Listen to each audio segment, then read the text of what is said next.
When you've spent your whole life giving, you expect that maybe, just maybe, someone might remember. But what if the people you loved the most looked at your kindness as nothing more than your job? This isn't just another sad story. It's a revenge story in silence. And if you're a mother or ever loved one, you might want to stay. The morning light crept through the curtains of my little home in Norwich. I woke up the same way I had for the last 6 years, alone. Malcolm's side of the bed was still neatly made. He used to wake me every morning with a cup of tea and a kiss on the forehead. That quiet is still something I haven't gotten used to. I'm Clarice Elwood, 71, a widow, former high school English teacher, and, in recent years, an invisible woman. I didn't realize when it started. Maybe it was the missed calls from my son, the canceled holidays, the cold, "Sorry, Mom, things are crazy right now." But little by little, I stopped being a person and started becoming a background fixture. But today was different. I'd invited everyone for dinner: Gregory, his wife Rochelle, and the kids. It had been nearly a year since we'd all sat down together at my table. So I dusted off the good china. I made Gregory's favorite roast chicken with rosemary, baked Emily the same caramel pear tart she used to love as a child. Every step, every spice, every flavor. I poured pieces of myself into it. In the hallway, the scent of lemon cleaner and thyme-roasted chicken mingled. I even pulled out Malcolm's old silver candlesticks. Maybe tonight, I told myself, they'll look up from their phones long enough to see me. It was a small hope, but it was mine. As I set the last spoon on the table, I caught my reflection in the glass. Hair pinned neatly, my favorite navy dress, a touch of rose lipstick. Not for vanity, for dignity. Because somewhere deep inside, I still believed that love and effort meant something.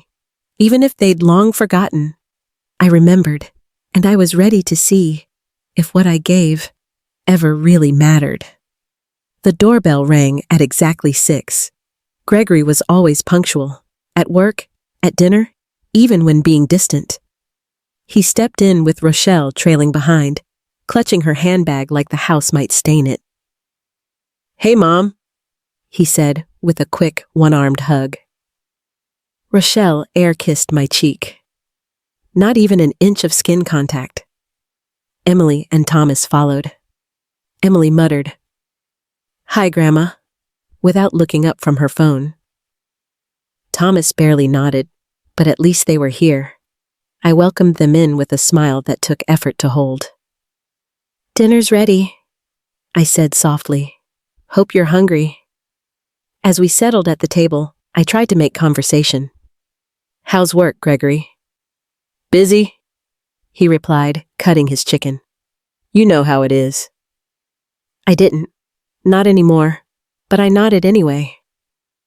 Halfway through dinner, I stood up to refill the water glasses.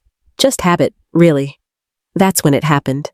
Gregory looked up from his plate and said, chuckling, "Mom, sit down. You're not the waitress." Rochelle laughed, loudly. "Oh, come on, Greg," she added, grinning. "She likes serving people, doesn't she?" Even Emily gave a tiny snort. Something inside me stopped cold. I froze there, water pitcher in hand, the room suddenly too bright, too loud. Waitress? Is that what they saw me as? Not a mother who raised him, not a woman who buried her husband and kept going, just someone who brings the food and clears the plates? Have you ever been in a room full of people and still felt completely unseen? I know some of you watching this might understand exactly what I mean. That silence, that heaviness, that hollow feeling like maybe your role in the family quietly expired without anyone telling you. I put the pitcher down. "Would anyone like dessert?" I asked, my voice steady somehow. No one noticed the shake in my hand. Gregory kept talking about his new car. Some luxury sedan worth more than my entire kitchen. Rochelle asked if I could help with Emily's summer abroad program, maybe spot them a few thousand just until the bonus hits. I nodded, because that's what I've always done. But something had shifted. In that moment, a voice inside me whispered, "They don't see you because they don't have to." And that was the moment I started thinking, not about the money, but about who I wanted to be seen by, and why I'd let myself disappear.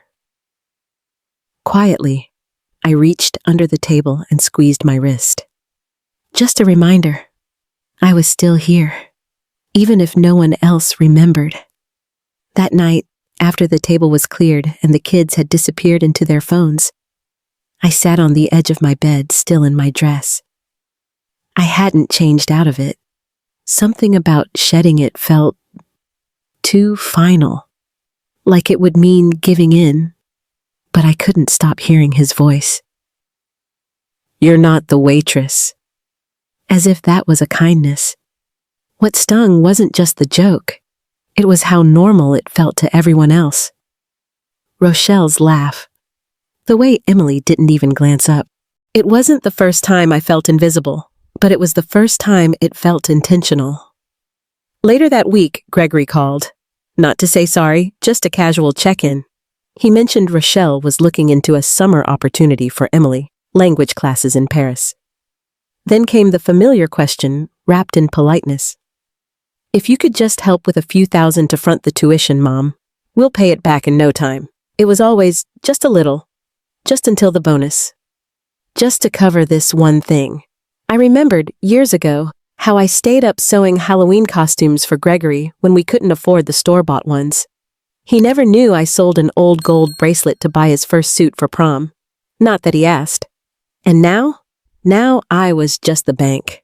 A friendly, aging ATM. When I hesitated, he added, "Mom, you're not doing much with your money anyway. You live simply. You never travel." That was the moment the ache settled deep. Not the insult, but the truth behind it. He didn't think I had a life. Didn't imagine I could want anything for myself. He couldn't picture me beyond what I gave to them. Not as a woman who might have dreams, or loneliness, or pride. I hung up the phone and sat in the kitchen, staring at a checkbook I hadn't used in months. And for the first time in years, I didn't reach for a pen. I just sat.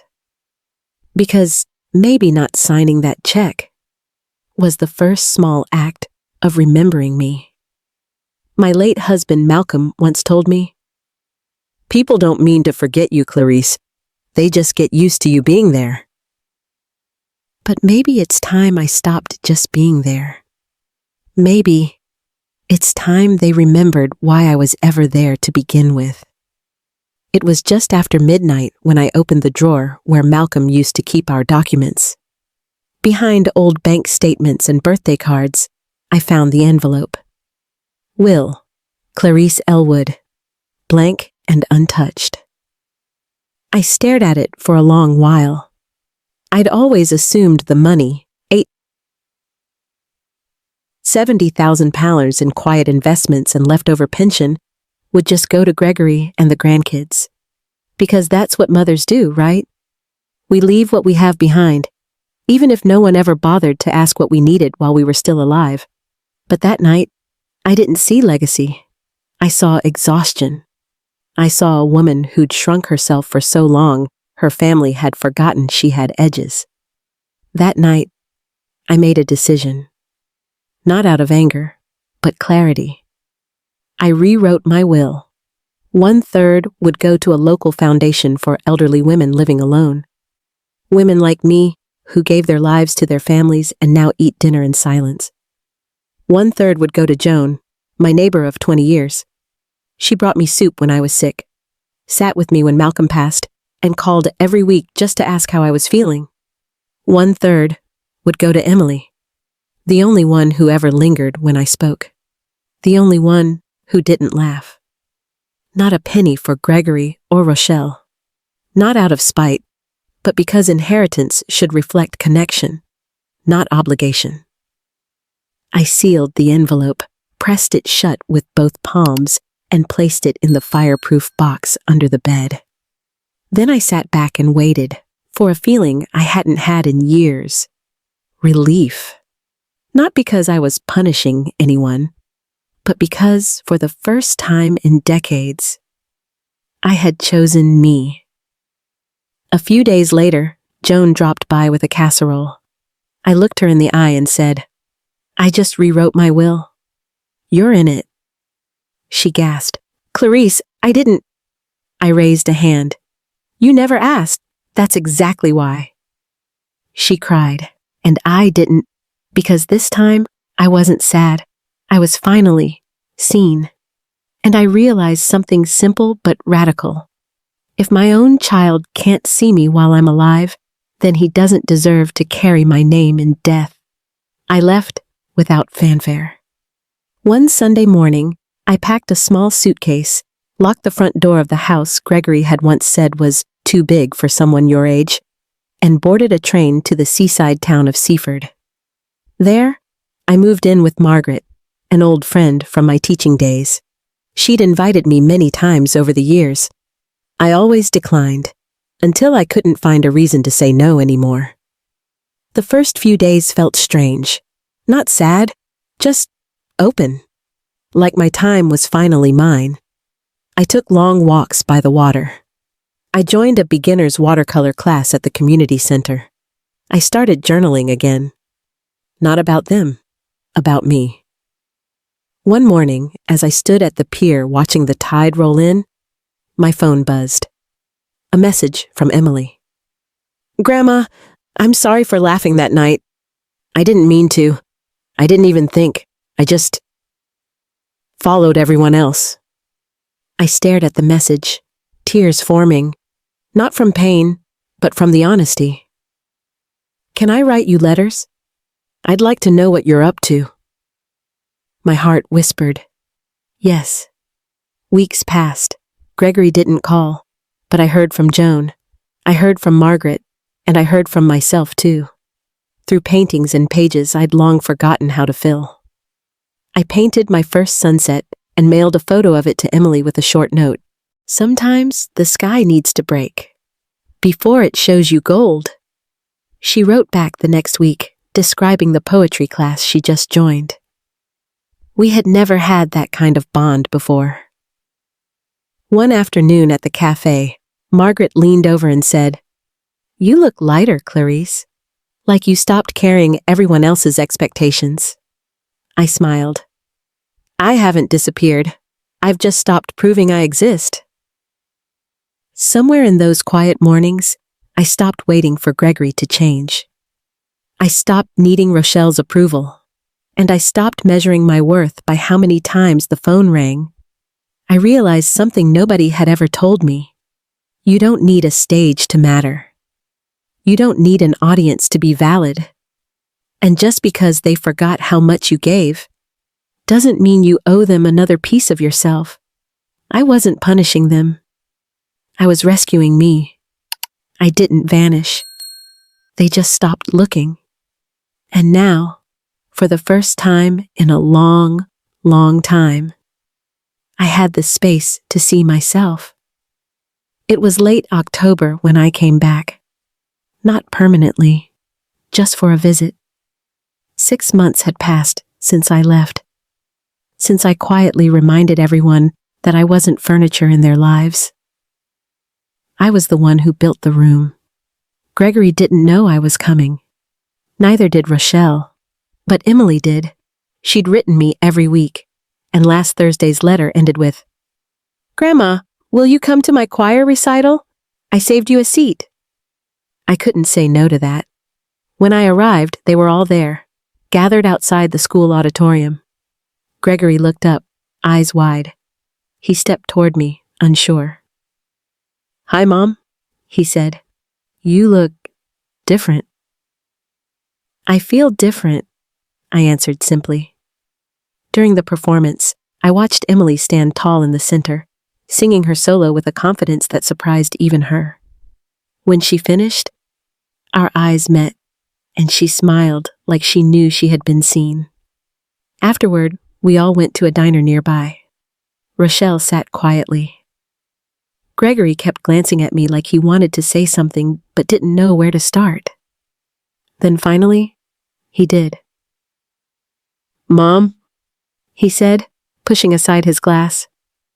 "I know I haven't said this before, but I'm sorry. For that night.